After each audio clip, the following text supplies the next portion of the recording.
Hi, everyone. I'm Ann Wagner, and I'll be your host of the new show Transitions, broadcasting weekly Fridays at 10:35 a.m. We'll be recording out of the beautiful HBR satellite studio at Nipissing University in Bracebridge.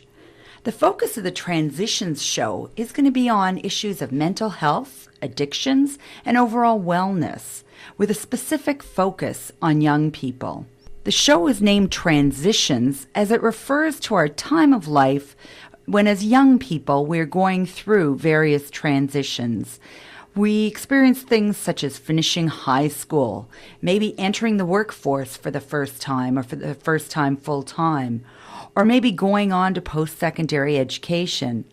This show will invite guests from various backgrounds to share their knowledge about issues related to addictions, mental health, and general wellness. We're happy to engage with you, our listeners.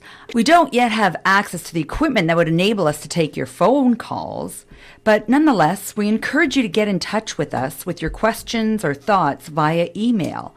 Our email address is transitions@hbr@gmail.com.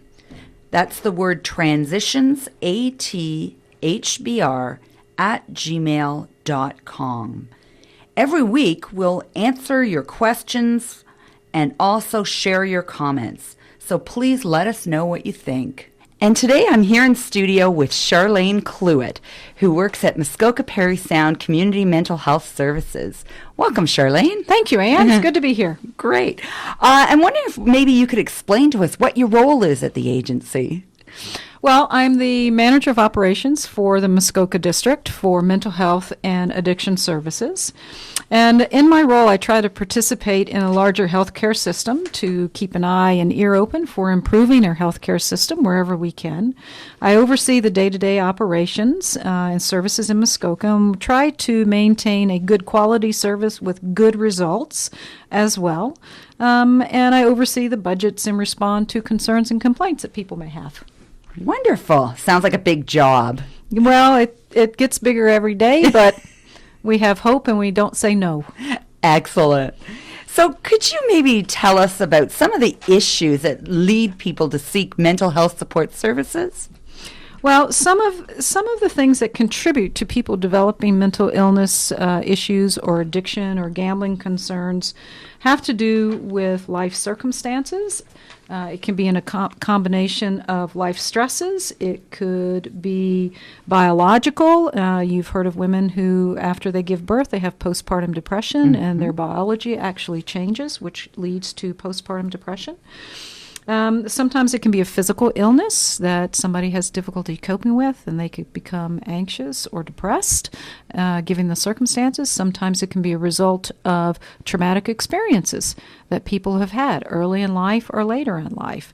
But, usually there are more than one or two things that accumulate and start to give people difficulty in coping. So they might self-medicate with substances.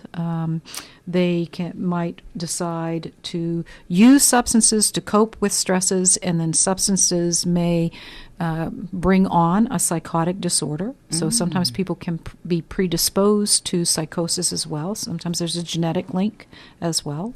Sometimes people can be predisposed to developing addiction issues. Research is showing genetic connections with mental health issues and substance use or addiction issues as well. So I don't think it's any particular one thing that puts a person at risk, or we can say definitely causes something, but I do think there are circumstances and situations that increase one's risk of having mental illness or addiction issues. And would you say that this often can arise at what age? Is this common? Well, we know that most addiction and mental health issues surface in our youth between the ages of, I think it's, we know from CAMH, which is the Center for Addiction and Mental Health, that 70% of mental health problems have their onset during childhood or adolescence. And that's why we need that early identification piece and the education and awareness for teachers and people who are in contact with our youth and children early as possible. We also know that young people between the ages of 15 and 24 are more likely to experience mental illness or substance use than any other age group. And that's pretty significant and timely given we're talking about transitions. Absolutely. And can you tell us what are some of the common barriers that you hear about in terms of preventing people from accessing service or reaching out for help? Stigma's probably the biggest one. There's stigma around mental health issues, there's even more stigma around addictions, and there's even more stigma around gambling. Often you'll hear people make comments about others who use substances. They'll call them things like stoners. They'll call them a wino. With mental illness, they'll say a lot of times mental illness is an excuse for bad behavior.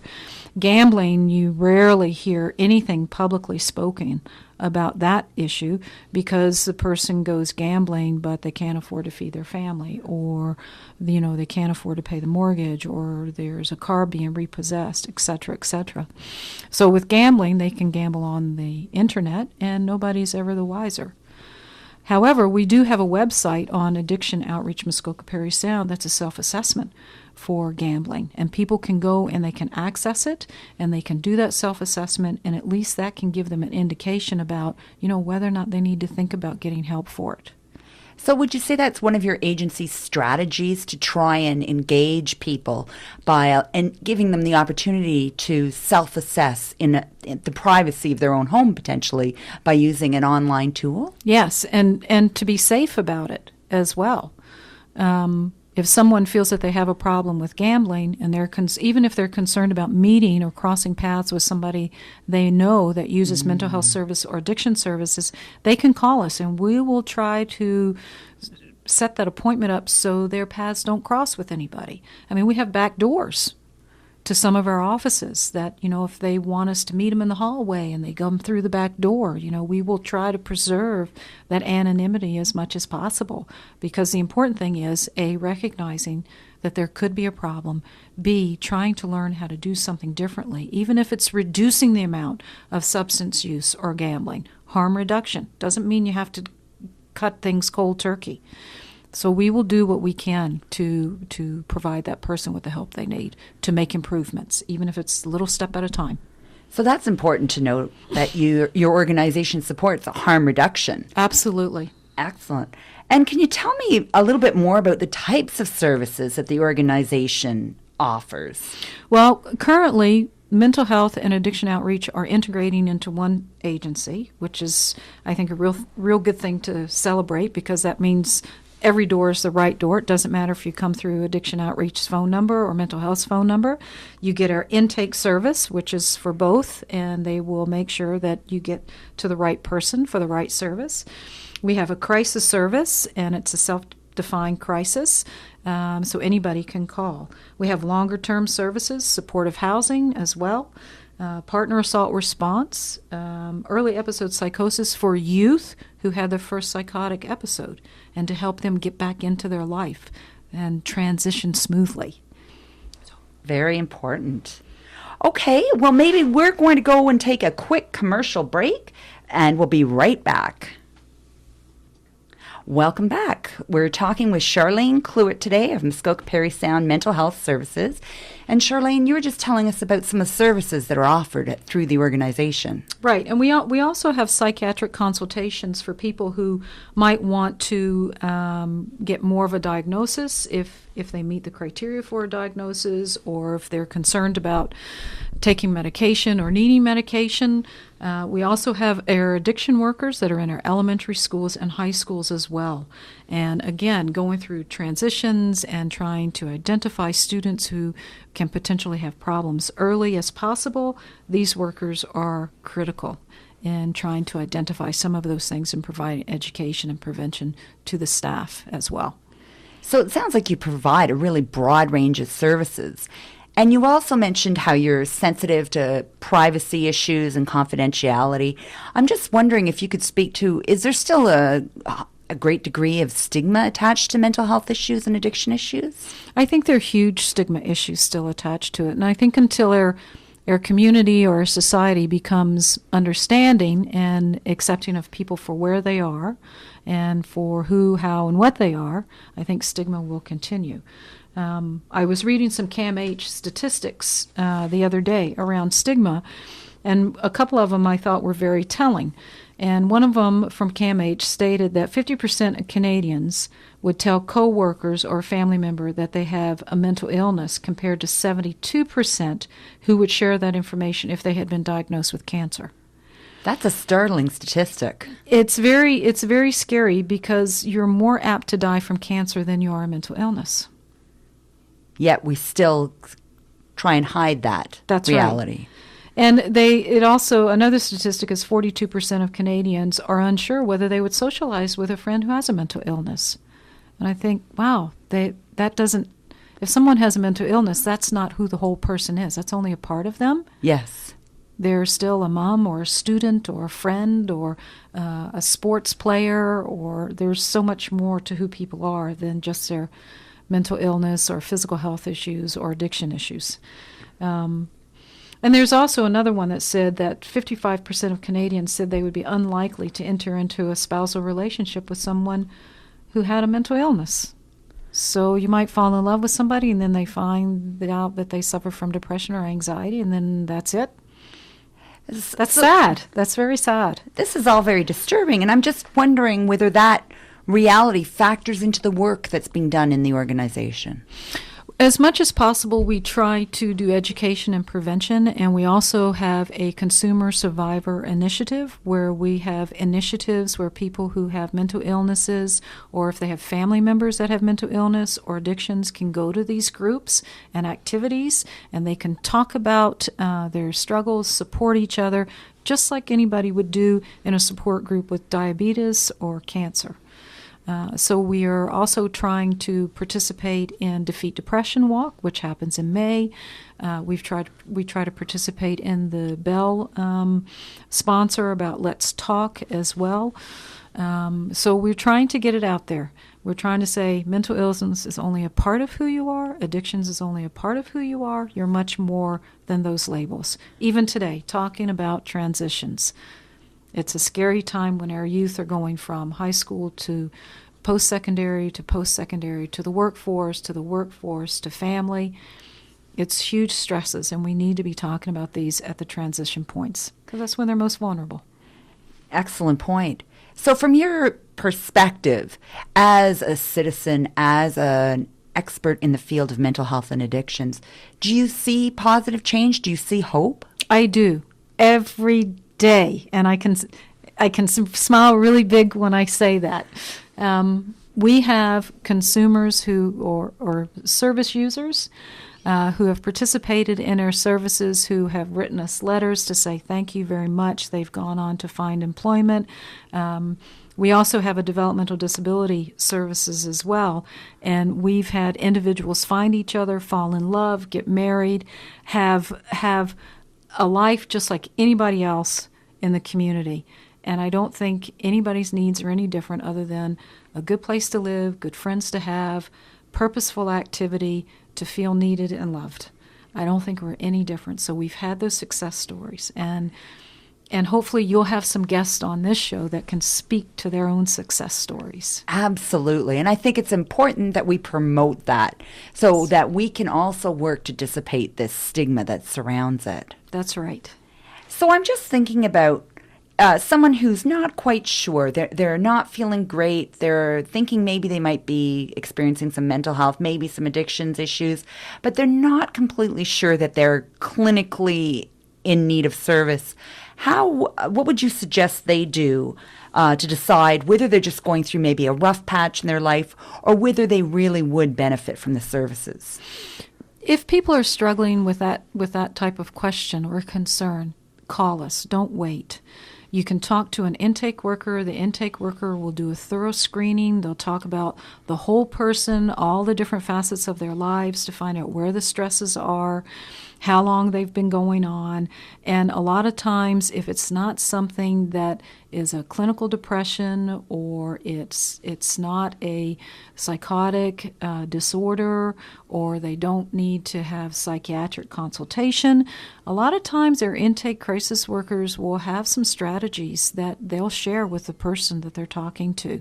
And they will say, are you interested in trying it? And if the person can take it away and go try it, and it doesn't work, call back. But don't wait.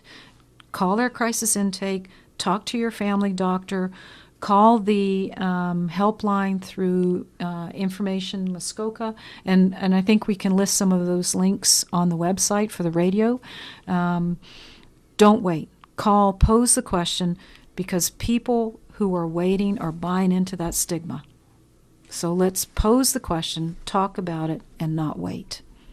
So it sounds like it's really not something that anyone needs to worry about whether they qualify for service or not. The organization is happy to take their call, happy to discuss it with them, and maybe there's some small suggestion they can make that can really help that person in the long term. Absolutely. Call us. Reach out and touch us. I think that's a really important point to make, because I think a lot of people, that's a huge first step, making that first call. And I think that can be very daunting for people. It's scary because there's all kinds of horror stories around, they're going to take me to the hospital and they're going to have the police come after me, and that's not the case. And, you really think about when there actually is police involvement with crisis situations. We've trained over 100 of our police officers in crisis intervention, so they have a sensitivity to mental health and addiction issues. Well, that's really important to hear, because often we hear in the news, and it's all over the media recently, about officers that appear to have acted very aggressively and used unwarranted force with someone who is clearly in a mental health crisis. So you're saying that in your professional experience, our officers are trained differently. In the last few years, we've our Human Justices services have put out calls for various police officers to come and participate in air crisis intervention training. And we've trained over 100 in the area of Barrie, Orillia, Midland, Penetang, Parry Sound, and Muskoka. The goal is to have every officer trained, but as much as we would like to do that, I don't think that's a realistic goal that's going to happen in the short term, maybe in the long term. But if you see a police officer and they have a little pin on their lapel, that's an indicator that they've had that crisis intervention training. And my understanding from the detachments is they try to have a police officer on each shift that's been trained with that. Well, that's really enlightening to know. I think we're doing something right here. I think so, too. And I think it also is good to open up that discussion with law enforcement officials as well as the general public. Very important.